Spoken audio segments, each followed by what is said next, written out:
Charles II, King of Navarre, was a man of great ambition. He craved power, fought for dominance, and ruled with an iron fist.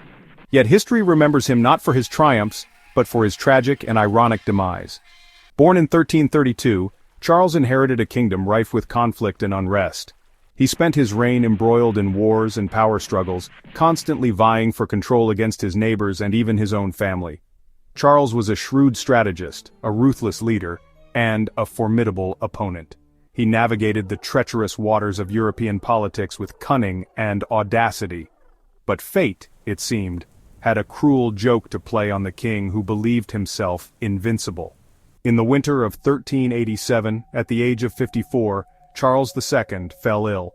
His once robust health deteriorated rapidly, and the king who had stared down armies found himself helpless in the grip of a mysterious ailment. Little did he know that this illness would not claim him on the battlefield but in the supposed safety of his own bedchamber. The king's illness baffled his physicians. He suffered from agonizing pain throughout his body, a relentless torment that no potion or treatment seemed to ease. Desperate for relief, his physicians resorted to a variety of remedies, some conventional, others bordering on the bizarre. One such treatment involved soaking linen cloths in brandy and wrapping them around the king's frail body. The alcohol, they believed, would numb the pain and warm his failing limbs. Night after night the king lay in his bed, his body swathed in brandy-soaked bandages. The pungent smell of spirits permeated his chamber, a constant reminder of his agonizing condition. While the treatment provided temporary relief, it also turned the king's bedchamber into a tinderbox, ripe for disaster.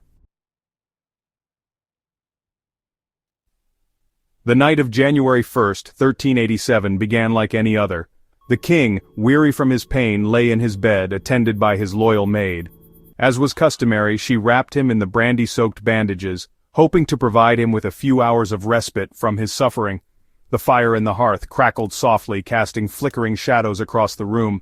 The maid, eager to complete her task, decided to secure the bandages with a hot iron, believing the heat would help the brandy penetrate deeper.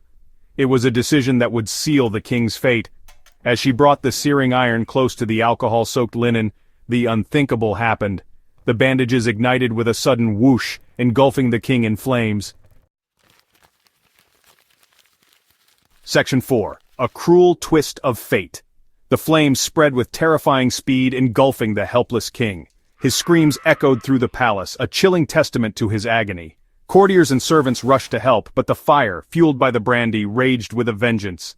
The king's agonizing screams turned into desperate pleas, then subsided into muffled groans as the flames consumed him. By the time the fire was extinguished, it was too late. Charles II, the warrior king who had faced countless battles unscathed, lay dead, his body charred beyond recognition. His death, a cruel parody of his fiery spirit, became a tragic spectacle that shocked and horrified his kingdom. The irony was as brutal as it was inescapable. The very treatment intended to alleviate his pain had become the instrument of his agonizing demise. Section 5. The Legacy of a Grisly Death. The news of King Charles II's death spread like wildfire, sending shockwaves throughout Europe. His enemies rejoiced, while his allies mourned the loss of a powerful and cunning leader. Yet, beyond the political ramifications, the story of his death became a cautionary tale, a grim reminder of the capricious nature of fate. The king's tragic demise serves as a potent symbol of the fragility of life, even for those at the pinnacle of power. It highlights the unintended consequences that can arise from even the best intentions, and it reminds us that sometimes the cure can be more deadly than the disease itself.